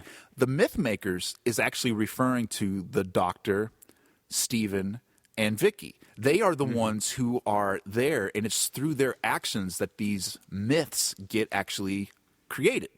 In fact, in the very first episode, whenever Vicky finds out that they're in ancient Greece or Troy or wherever, she gets really excited. She's like, oh, we can meet the heroes. Yeah. And because she has obviously heard these myths and heard these great stories, so she's really excited to see what these wonderful people are like, these heroic deeds and all that. And then she gets out of the TARDIS and she gets to meet these people, and we get to meet these people, and they're all kind of just regular guys who don't want to be there, or they're a little bit wimpy, a little bit wussy. And I'm thinking that at the very end, Vicky stays and she tells Troy, let's, we can go and we can build a new Troy. I think Vicky is the one who told the stories of what happened at Troy, but she didn't like the way it actually happened. She was more impressed with these big heroic epics that she had always heard. Yeah. So she's the one who tells everyone that Achilles is this great warrior, and that Odysseus was this cunning sly dog, and really they're just basically like drunk bikers. It's so good. The thing with 60s TV, well, certainly watching old Doctor Who, is it kind of translates more, it's more akin to watching a theatre play in many respects than watching something like modern TV. Yeah. And I love that. Part of the appeal of watching old Doctor Who is it's kind of like a way of representing how TV was made back then. And on a nerd level, I find that quite interesting. Oh gosh! So, what did you think of the? Now, again, this is a story like Dalek's Master Plan, where they did not have any tele snaps. Yeah, I think they did pretty well with what they had. The only existing pictures I think are Achilles and what is Paris's brother fighting? Was it Hector maybe? But they're both wearing helmets, so you can't see their faces. And then there's a picture of Priam and Vicky looking at each other, and that's it. And so, and there's that brief video clip, isn't there, of Vicky leaving the TARDIS? Yeah. And so they had to do the thing where they get the pictures of the actors, and they find Roman or Greek costumes. They put the heads on those, and it's really well done, I think. It must have taken a lot of time and effort. Oh, yeah. To do that. I mean, I would freak out if I had to. I mean, you can imagine the man hours that went into putting that together. Oh, gosh. But, just getting back to the actual characters, I love how they're not what you would see in a cliched Hollywood movie about the Trojan War. You know? No, they play on that, don't Yeah. they? They There, invert there it. are no Brad Pitts. You know, like the guy playing Odysseus. Who is that? Is that a famous actor? Or I'm trying to rack my brain now. well, he may not be then, but basically, he's like a screwed up Santa. You know, he's always laughing. He's kind of tubby. He's kind of body, you know, but he isn't like this big hardened warrior. He's kind of like I don't know how you would describe him, but he's hilarious. Him and the doctor together are some of the best scenes, you know, because the doctor is trying. Now, Hartnell gets a lot of stick for, perhaps not always being on the ball, but I think he's really good in this. Oh yeah, especially in episode 3 when Odysseus is trying to make him, he is telling him, "You think up a good way to win this war for us," and Hartnell is just clutching at straws, and you can hear him enjoying it in his performance, and oh my gosh, and but my favorite character in the whole thing has got to be Paris. How would you describe his performance, his character? It's very, I say there, father, how are you today? It's very upper class twit. Yeah. Kinda. Yeah. I mean, I don't know if that's a sign of the times back in the 60s. Was it really? Okay. Like, because he is the guy who you would expect to be played by Brad Pitt in the Hollywood thing. I think things had loosened up a bit by that point. I mean, certainly in the early 60s, there was still a lot of the sort of received pronunciation, which was the very plummy. Everyone was very posh on the TV. Okay. You didn't have regional accents and things like that. Whereas I think as time goes on, they gradually kind of loosen up on that. I just love how he's not threatening, he's not snobby, he's not stuck up. He comes off as this little dumb guy, but he says really smart things. Like okay, Vicky's trying to convince them that she is from the future. Paris's sister is Cassandra, who's this seer, the high priestess, and she's like, "How dare you?" By the way, that is she's not overly impressed, is she? That is Cassandra's catchphrase. She says it in at least 3 episodes. How dare you? It's always dare, And I have to say, I found her a bit annoying. yeah, but the great thing about her is everyone's talk smack about her to her face. It's amazing. Yeah. Like she's telling Vicky, "How dare you profess to say the future?" And Paris tells her, "Well, come on, Cassandra, you're always going on and on about it. Why can't someone else?" and then he calls her to her face a fortune teller of notorious unreliability, and that is such a good line. And in your face, Cassandra. Even her dad tells Vicky to not worry about her, and he says she always says the gloomiest things. I expected some sort of insurance and takes in case things do go wrong, and then she can say that she was right. Yeah. Oh my gosh. She must have really loved her family. Oh, yeah. Well, she gets to survive and go to the rape camp. Good for her. Kid show in the 60s. Love it. How are we doing for time? We're nearly an hour and a half. Oh. We've got to talk about Power of the Okay. Daleks. Okay. Oh, wait a minute. I have one more note about Mythmakers, which just thrilled me. I was like... They do the bit where Priam doesn't like Vicky's name, so he gives her a different name on the spot, and that Cressida. Why doesn't that happen to more companions on the show? Like, what is your name, Adric? I don't like that name. We're gonna call you Earl instead from now on. Oh, great. Okay. Power of them, their Daleks. Yes. How good is this? How freaking good is this? It's awesome. Even just audio on its own, it kicks butt. Oh my! It is. I think it's the Daleks at their best. Isn't it? I think for a first story for a Doctor, I think it is. I personally think it's head and shoulders above any of the others. I cannot get over how good the characters of the Daleks are in this. Mm-hmm. I mean, we were saying how in the Daleks master plan they come off as contrived, or not contrived. I'm sorry, they come off as scheming and cunning. Yeah. There's so much character in the Daleks. Yeah. In this. You never get that ever. No, it's a shame. This is the high It's a point shame. for them. I mean, they just. And this is written by David Whittaker, I think, rather than Terry Nation. Yeah. And I don't know whether that has something to do with it. Maybe it might. What else did he do? he was script editor in the very early days. I'm trying to remember the other stories that he did, but he'd written a few stories by this point. But I'm guessing that's why He was a safe pair of hands. I think that's why they chose him for this. Well, he was a great pair of hands for this because he gave more character to the Daleks here. Than I mean, I really love how the '60s Daleks. You get the feeling that there are actually little alien blobs in there. You know, they are not like monotone robots.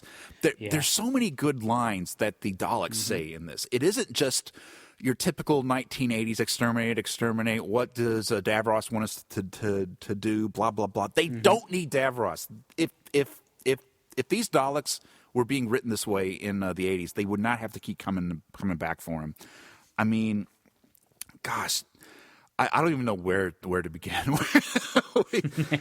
I mean, oh jeez, they have. I think it's quite an interesting show to look back on, just because it's the first time they've changed the lead actor.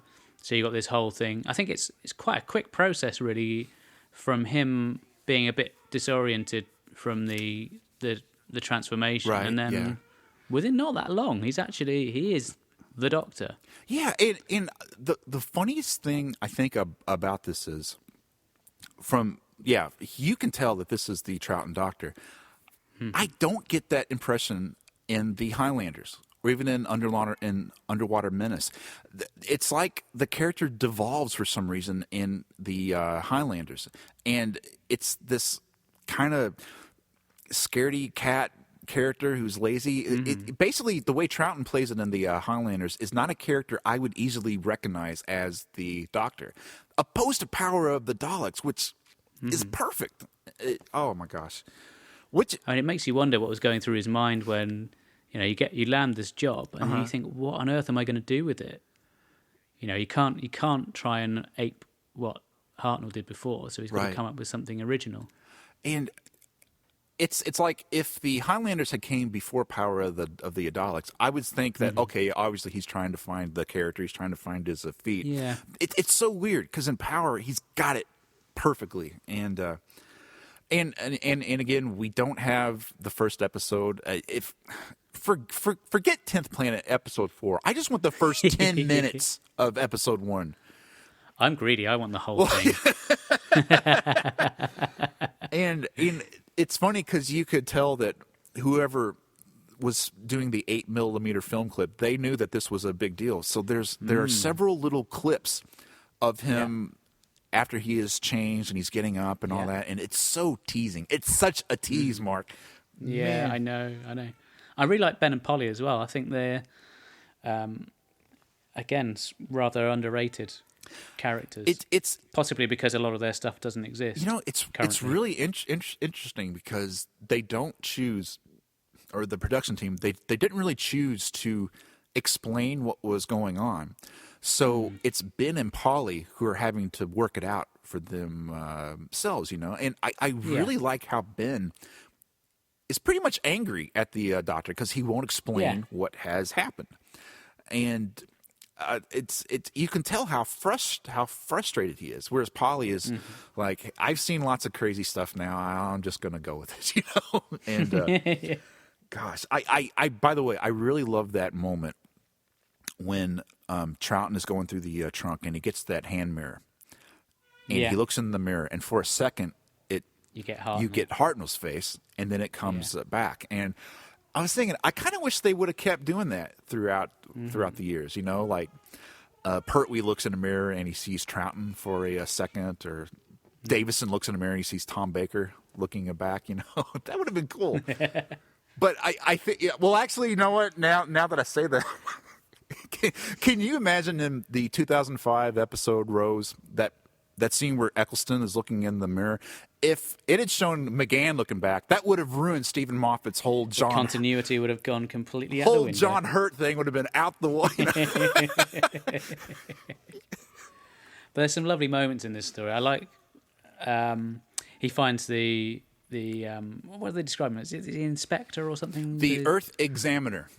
The Earth Examiner. Yeah, That's right. yeah. So he finds the body of this guy, picks up the ID, gets his nice big badge and sticks it on, and like you say, it's very much that kind of second Doctor vibe. Yeah, He's quite happy. He strolls in like he owns the place, and he's happy to kind of go along with it. You know there's something going on in the back of his mind that he's working stuff out.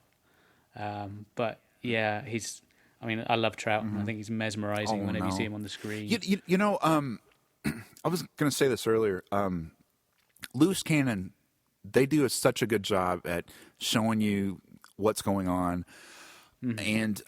And I think that Troughton recons will always be a little bit inferior to Hartnell's because so much of Troughton's character was through his performance, through his visual performance. And Hartnell was he kind of had his set things, you know, and so you can kind of, even when you can't see Hartnell, you kind of got a good idea of how he's probably playing it, how he's saying his lines. Troughton constantly surprises you.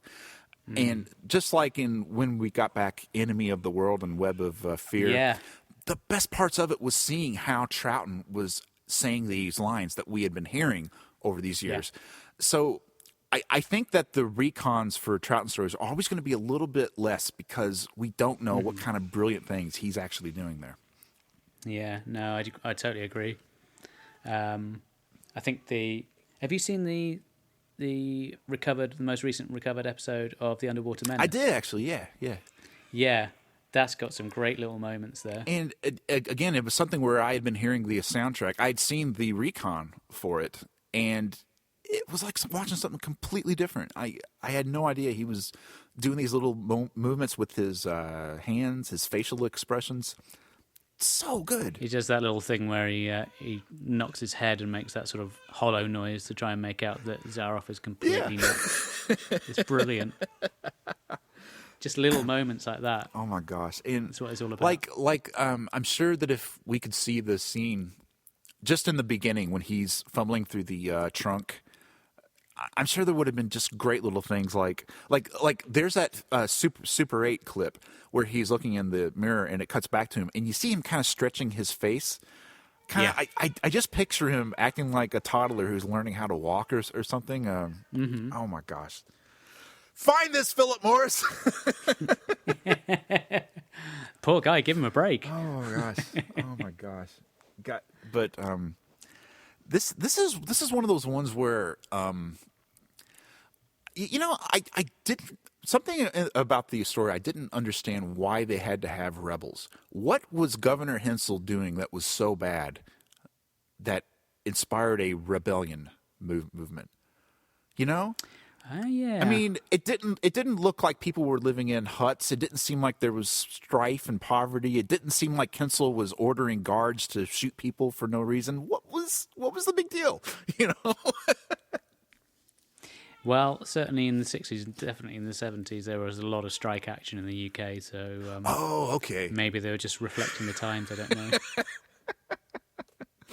Oh, that's great. That's great. But again, I don't think we've ever seen the Daleks better acted than in this episode. You know.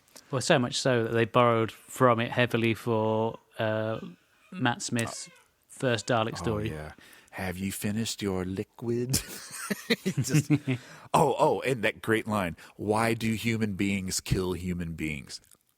You know, the basically fast forward to episode 5 or 6, the security chief Brigham gets a Dalek to assassinate the governor.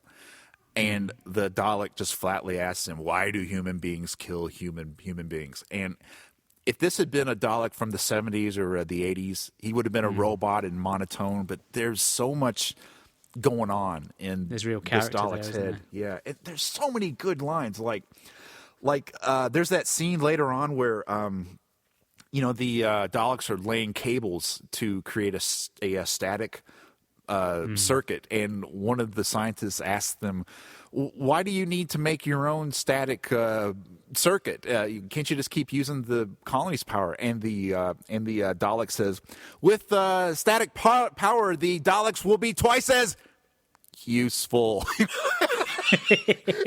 You can just picture the little blob inside the caisson laughing to himself and rubbing his claws maniacally. And of course, you got that famous line in this, "I am your servant." Oh God, it's so good. And then something else I appreciate about this, is Lesterson's character. In the beginning, he's very sure of himself. He's mad at the Earth Examiner / Doctor, who seems to have this prejudice against these machines that he has found. And slowly, as the Daleks start manipulating him and getting more materials from him, getting more energy, he slowly starts to doubt what's going on, and that doubt turns into concern, and by the end it turns into flat out panic, and then he is just completely lost it by the end. And that scene before he gets shot, and the Daleks are like, what are you doing here? And he's just completely out of it. And he's like, "I am your servant." Yeah. and then he says that great line where he's like, "You won't kill me. I gave you life." And the Daleks were just, "Yes, you gave us life." Bang. They have never been this scary, Mark. Wouldn't you say? No, they're badass. They're manipulative. They're scheming. It's God. It's everything you could possibly want from a Dalek story. And I swear, there's that famous interview with John Nathan Turner where he's berating fans, saying that fans look back at the '60s with rose-colored glasses. Yeah, suck it, J&T. This is amazing. I mean, and at the very end, when the Daleks are just massacring everybody, I kept thinking about Resurrection of the Daleks, and how all those deaths felt meaningless and kind of just people getting killed gratuitous for the sake of getting killed. And I was just thinking, this is how you show an alien massacre. It is so unsettling. Like, did you catch that? There's a part where it sounds like a baby is actually crying. Did you catch that? Well, we have our own version of that here in our household. I swear I wasn't talking about Tom, but it's in episode 6, and it's right before the. I must have gone right by me. It's right before the Doctor switches on his device that's going to make all the Daleks explode, and you hear this baby crying. Oh, a Dalek says "exterminate," and then they all start blowing up. I don't know if that is in the actual show or if it's one of these things where the guy who recorded it back in the '60s, maybe he had a crying baby. Yeah, maybe he had a crying baby in the back. But whatever it is, it hits perfect, and it's so bizarre, and it's creepy, man. I think you're right in what you're saying. It matters more when you see this massacre because you've actually gotten to know these characters over those episodes, and you care what happens, and they're written well. It has more of an impact. Yeah. Oh my gosh, and. Oh my God, I got so much to say and I just don't know where to begin, man. It's so good. How about like you've got that Janley character who is manipulating Lesterson because she's trying to do the rebellion and use him, and Resno gets killed, and so she's using that as leverage against Lesterson. And then when the rebellion is over. And she goes and tells her leader, Bragan, the rebellion is over. We've won. Hensel's reign of terror is over, blah, blah, blah. Bragan tells her to go and kill all of her fellow conspirators. And you can just hear it in her lines, how she's suddenly like, oh, crap, what just happened? What have I let myself in for? And, Sayward could never write that kind of crap, I'm telling you. Don't get me started on Sayward. Oh, man. We need to come back and do a Sayward episode, man. Very briefly, we must touch on the Space Pirates because it's not it would be unfair of us to paint a picture of outstanding excellence all the way through. So for you to appreciate the good, you must also witness the not so good. As good as Troughton was in his very first episode, he really seems tired in this one. Yeah, I think that's why he quit. Which is funny because in his last episode, okay, this is his second to last episode. Mm-hmm. His last episode, the War Games, a 10-episode epic, another epic that pays off pretty well. He awesome. Doesn't seem tired there. You know, he seems energized, and I have a theory. I'm thinking that Troughton showed up for work, getting ready to do episode 1 of the Space Pirates. He's all excited. It's his second to last story. He's going to bring it just like he always does. He gets the script for the Space Pirates, and he sees that it's written by Robert Holmes. And he was probably like, oh, crap, it's that freaking Crotons guy. This is going to be terrible. Yeah, because Robert Holmes, he just fell away from there, didn't he? He didn't write anything of any... Absolutely, but... decent quality from there at the time, the only thing that Troughton had to judge him on was the Crotons. So fair play. He was like, "All right, I'll do this, I guess." Because now Ben, you're a damn Yankee. Damn, very much damned. Yes. Milo Clancy. He one of your countrymen. You know.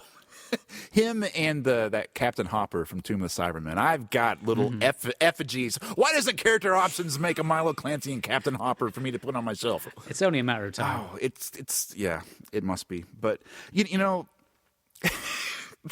there's a scene in the existing episode 2. There's a line of dialogue that Milo Clancy says, which I think is a perfect example of my feelings about the Space Pirates. It's when he's making his breakfast. And his toast starts burning. And he says the line, rubbishy, newfangled solar toaster. And it's like the most unlikely melding of British jargon and American jargon, merging this slang together that nobody would ever actually say. So it's a perfect example of nice try, but it doesn't really work. You know. Well, I think you'll find, Ben, actually, that have you seen the remade version of True Grit? No, I haven't. No. Oh my goodness. Well, the characterization of what's the guy's name? The main guy in it. The John Wayne guy. Yeah. Okay. But the new version. Who's not John Wayne? Yeah. Oh my goodness. He's the dude from The Big Lebowski. Oh, Jeff Bridges? Jeff Bridges, okay, yeah. He based his entire performance on Milo Clancy, I'm sure of Really? It. Yeah. You can't understand half of what he's saying. It's amazing. Oh, my gosh. Okay, but I think the point I was trying to make was he says rubbishy because he's British. But he's saying this very cliched, old-timey Western, tarnation, newfangled. I expect him. Hey, look. I expected him to say, "Gosh darn, galoot" at some point, and just. Look, we did it this once, just with a one-off character. It's not like we had a companion that was completely wrong and tried to make out they were American or anything. Far out, Doctor. Yeah, that was great, man. I also think it's funny how he complained rubbishy, newfangled solar toasters. He actually did capture the essence of an American, because right now in America there's this big debate about solar power, and by and large your average American doesn't really want solar power. So even back then they knew how we actually think. They were ahead of their time. You know, his character gets really hard to listen to at the very end, because you've got Milo on the spaceship doing all his darnation, tarnation, cricker, cracker, biscuit, cracker, you know, going on. And then you got the old guy, the Don Isley, who's basically going, you know, and so you've got and cricket, croaker, tarnation, and it goes on like for 10 minutes. Ben, is there any redeeming features of the space pirates. Yes. Is there anything you can turn around and say, well, actually, this was pretty There good. was a great moment in episode 2 where Zoe is kind of leaning on the banister, and she's got her hinder kind of put in a certain way. And that is the shot that Loose Cannon chose to cut out and sort of keep repeating over and over in the next episodes. Yeah. I don't know. What do you think of it? What do you think of it? I'll sit here and try to think of something really good. You go on. This was the first time I'd actually sat through the Space Pirates completely. I hadn't listened to the audio beforehand. Is it because it was kind of hard to get through? Did you give it a try? Well, I'd heard all sorts of stories of it's painful and it's it's hours of your life that you can't get back. And maybe I'm just a glutton for punishment. I didn't find it horrendous, but yeah, it's pretty slow. Well, think of it this way. We were just talking about how all of the actors in Dalek Master Plan are just hitting it out of the park. All the actors in The Mythmakers, so good. Power of the Daleks. I feel like the quality of the actors aren't that good in this. Like that General Hermack guy, he's terrible. Yeah. Like, just the way he delivers his lines. We are going to be late again! And it's terrible. And the Ian character is... I guess he's supposed to be a macho, hard, tough guy, but he's just... Oh, my God, it's bad. And, and it's funny because there are actually some funny lines that the Doctor and Jamie have, because, it's the Doctor and Jamie. But even they feel a little bit forced.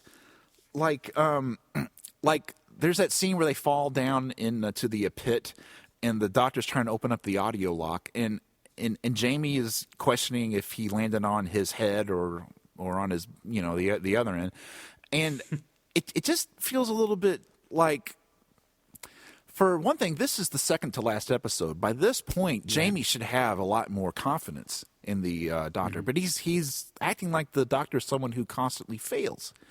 And then there's that line where the Doctor... Okay, I'm sorry. Here's the one good moment. They are in another locked room. This is a very Scooby-Doo plot, by the way. They're just running around, getting locked up, escape, run around, escape. Yeah. They're in the conveniently Victorian room that has never been opened for 20 years, where they hid the girl's dad. And the Doctor is trying to get out, and Jamie is again expressing concern over his mental ability to get us out, and the Doctor says, Jamie, sometimes I don't think you appreciate all that I do for you. And it's one of those moments where I think Troughton probably played it great, and I want to see that. But again, it just feels slightly off, and which is ponderous to me because War Games is so good. Yeah. I don't know if you've seen it. There's a video on YouTube which somebody has posted. It's quite sad, really. Yeah. It's somebody used their camcorder to record Patrick Troughton's final appearance at a convention in the States. Really? I know that he died here. Yeah. He's doing a Q&A session. Yeah? And it's really nice to watch, but it's also very sad because you know that night he passes away. So it's quite emotional to watch. But they ask him what's his favourite story. Guess what his favourite story was? You're kidding. I am not kidding. Really? Really. Did he say why? I can't remember off the top of my head, but I remember it vividly thinking, the Space Pirates? It must be really maybe in the green room, or they had a lot of fun rehearsing. Like, I have a feeling that he probably would have liked the actor who played Milo Clancy. I'm sure they probably got on. And it's funny because it seems like the Doctor and Jamie aren't really in it much. So maybe he has fond memories of it because he didn't have to do as much. He's probably pretty exhausted by that point. Or maybe he was just thinking, like, I'm going to say the most unexpected thing that you would ever want to say. Well, he certainly did that. But now that I've kind of seen it, now that you've kind of seen it, it makes me wonder why the Dominators get so much hate. Because I would watch the Dominators. I like the over Dominators this any day, man. I must be some sort of weirdo, but I like the Dominators. This is just so slow. And, I just feel like everything is wasn't done with everyone's heart in it. Even the costume people, like that military costume that the guys in the AV ship are wearing, like General Hermack, he has those two rank insignias on his neck, and they're all pointy. They're like pointy metal. Yeah, they're like fridge magnets, aren't they? They look very, very sharp. Or like a car badge. Yeah. It's like he was preempting the Beastie Boys. So I'm like, that spaceship is one photon torpedo blast away from him getting those stuck into his neck and killing him. And just, but okay, the worst thing is you've got the TV on the bridge, and it's very obvious it is a TV. They didn't even try to put like a fake frame on it. No, it's just a bog standard cathode ray tube TV. Which is really strange because the set actually looks good from a different angle. There's an angle in episode 2 where Milo is walking on to the bridge, and you see the bridge looking forward, and they got that huge big radar screen. It looks really, really good, but throughout episode 2, they shoot it from the angle that's looking at it from the side, where you get that TV, and it's a shame because Loose Cannon would keep going back to episode 2 to get screen caps to show out throughout the rest. So you don't get that really great angle looking forward throughout the rest. It just makes it feel. No, it's a shame. Oh my gosh. We don't want to end this on a negative note, We do shouldn't. we? No. So, how would you try to encourage someone to try a recon if they haven't before? Honestly, I would encourage them to buy the BBC official narrated audio and listen to that first. Because if you are the type of person that really enjoys like a audio drama, a radio, a radio play, get something like the Myth. No, actually, get Power of the Daleks or Daleks Master Plan. Listen to that first. And if you find yourself being able to really get into the story, then go to the Loose Cannon recon, because to watch the recons, you've really got to be invested in it, or you're going to get very bored very, very quickly. Yeah. So that's would be my maybe advice. if you collect the classic series DVDs, there are 1 or 2 recons on some of the DVDs. So if you get the special edition of the Aztecs, there's a recon of Galaxy 4. That's a really, really good one. That's a great one, actually. Yeah. What did you think of the recon for Web of Fear, episode 3? I thought it was solid. I mean, unfortunately, we get spoilt by Loose Cannon by seeing the sort of CG and that kind of things. But I think, unless I'm mistaken, it was Derek Handley who was previously with Loose Cannon that did that recon. Okay. Yeah. Something I've noticed is because actually the BBC put out a MP3 disc of their attempt at a recon of Power of the Daleks. That's right. And it didn't really take off. It didn't, and I think it's because the BBC felt like they had to use only images from that story or only the telesnaps. So it felt very much like a slideshow. There wasn't a lot of stuff. Like Loose Cannon kind of has the freedom to. Yeah, they can get creative. Absolutely. Like if there is a scene in the TARDIS and they don't have any telesnaps of that scene, they're like, well, we can go to these existing episodes where they're in the TARDIS and get caps from that, and they can do different angles. Like Loose Cannon will do the very simple trick of taking a photo of someone's head and then flip it back, do like slow pans over it just to give it a sense of movement. And I felt like the official BBC one, like they missed a trick, really, didn't they? Yeah, like in Web of Fear, I almost felt like they felt like they had to stay with what they had and they couldn't really go outside of the box. So, but no, I'd agree. Oh my gosh! So there you have it, Reconstructions. Which one? They're out there. Which one do you want to watch next, Mark? Oh goodness, I'm gonna go pretty off-piste. Actually, I'm gonna suggest The Smugglers. I like that one. I like it a lot. Have you ever seen it? I've heard the audio, but I haven't seen the recon. So that could be next. It holds together really, really well. It's better than the Highlanders, I would say, and it's the story wise, script wise, very good, lovely. Excellent.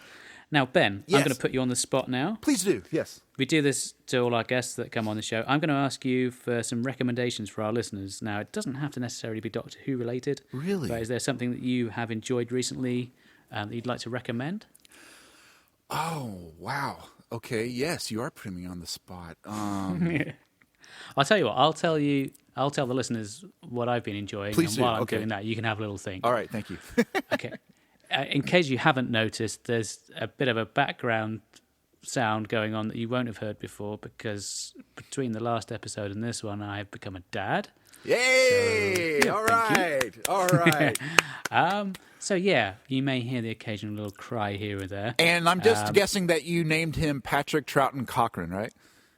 Actually, Patrick is his middle name. Oh, okay. Now, on the Blue Box podcast, J.R. Southall was very mean. He put me on the spot and said, well, what's your son called? So I said, Thomas Patrick. And he said, and who are your two favourite doctors? And I said, well, Tom Baker and Patrick Troughton. Now, that is pure coincidence. Pure coincidence. Subliminal coincidence. Yeah. Yes. So in between nappy changes and sort of general looking after the baby, I've managed to fit in season 2 of American Horror Story, which is American Horror Story Asylum. How do you like it? It's awesome. Really? Because have you seen them? my wife watched the first series, and she kind of fell off of it. She didn't really like it towards the end. Okay. But the second one is good. It's Okay. they stick with a lot of the same cast, so it's like a repertoire sort of company that they have, repertory company. Sorry. Okay. And but they have a few sort of guest actors coming in, but they have them playing different characters, so it's not the same character that you would have seen in the previous series. And it's set in an asylum in the 60s, and Jessica Lange is just awesome. Really? Okay. She deserves every plaudit, and the rest of the cast are really good as well. But yeah, it's a bit freaky in places. So if you're really not into sort of horror and that kind of stuff, it may not be your thing. But there's a lot of humor in there. I'd say it's almost like a soap, but a sort of heightened reality soap, like an ongoing drama. It's really compelling viewing, and it's got some real cliffhangers, going back to the whole Doctor Who thing. You've got the end of episode, you think, oh my god, where are they going to go from there? So yeah, I definitely recommend that. And the third season is currently showing in the UK. I think we've got a couple of episodes left, which is called Coven. That's another different set of stories again, which is really, really exciting to watch. So I definitely recommend those. Okay, I've got mine, and I don't know why this didn't occur to me, especially since we were talking about Milo Clancy here. My wife is a huge fan of Joss Whedon. Okay, yeah. For some reason, she had never seen the series Firefly. Okay. And I couldn't believe that. So we've been watching Firefly on Netflix, and she is absolutely loving it. And I keep telling her, get ready to have your heart broken. I was going to say, is she asking you what's going to happen in season 2? Well, I told her straight off, it's amazing and you have to watch it, but it's going to make you mad. It's going to make you so mad. And we actually did watch the last one of the actual series last night, and she was really upset but we are going to watch the movie later on. Serenity. And I've already told her. I haven't told her why, but I've told her it's going to make you mad again for a different reason. So, but it's funny. I was saying how Milo Clancy is supposed to be an old timer Western guy in space. It didn't really quite work on Firefly. It works. Yeah, it's the American West in space, and if I could go a little bit beyond that, I actually think that the characters in Firefly are the best examples of what I would call everyday normal people who live here, like outside of my front door. That is actually how people act.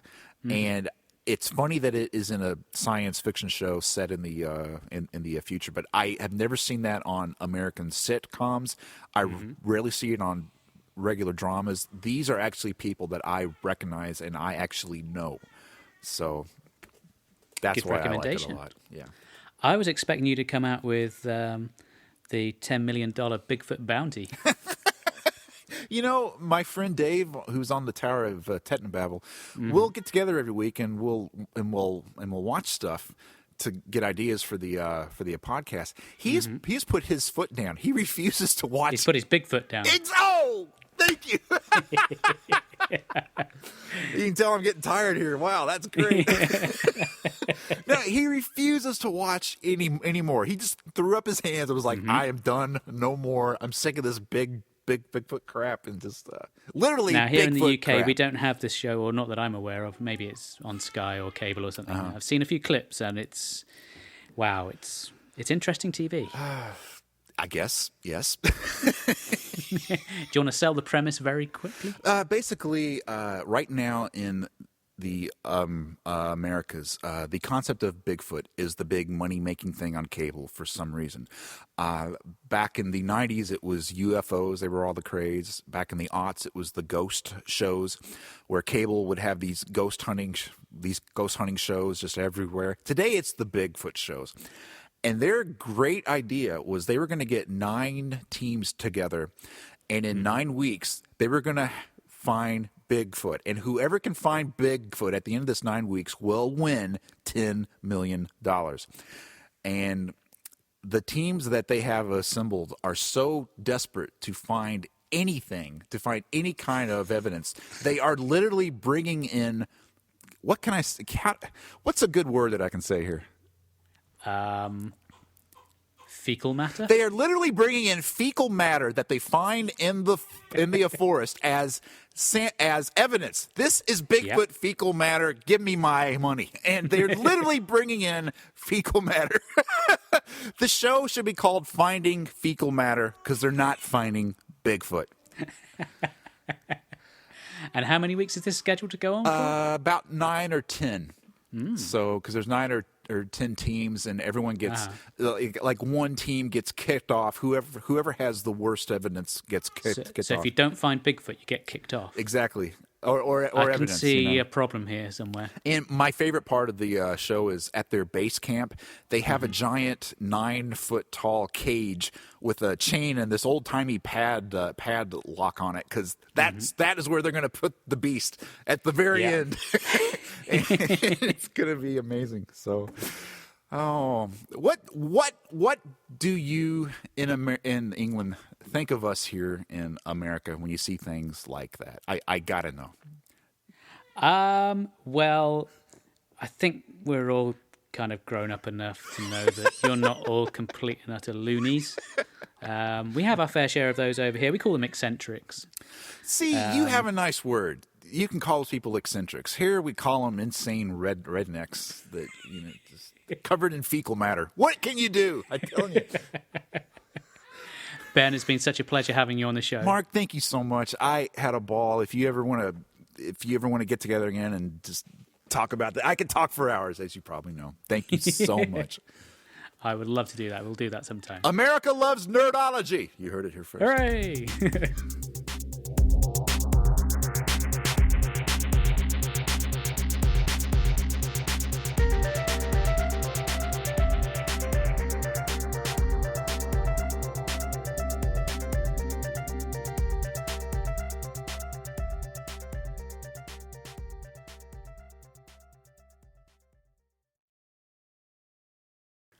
Oh, poor little Tom getting on the podcast. I know, yeah, he's trying to make his debut. He's probably I might saying, have to do some... Space Pirates isn't that bad. My voice will be heard.